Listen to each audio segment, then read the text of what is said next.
وقد أخذت من كاميرا مثبتة على مصنعه، مصنع سلطان ستيل.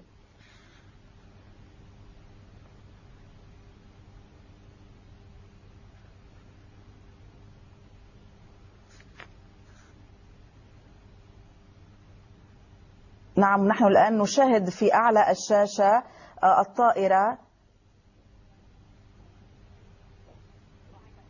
بعيد إقلاعها من مطار رفيق الحريري الدولي. إذن هذه الصور هي خاصة نبثها للمرة الأولى على شاشة الLBC، وهي للمواطن كما ذكرنا مالك سلطان،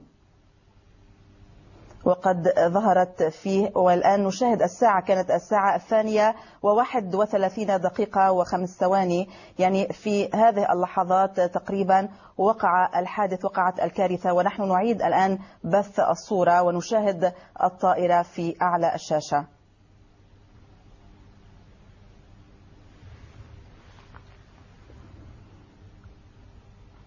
إنها المشاهد الأولى للطائرة لحظات بعيد إقلاعها من المطار، وقد أعدنا بثها إليكم، وهي خاصة بالLBC وسلمها إليها المواطن مالك سلطان. مرة جديدة سنعيد بث هذه الصور، وكما نشاهد على يمين الشاشة من فوق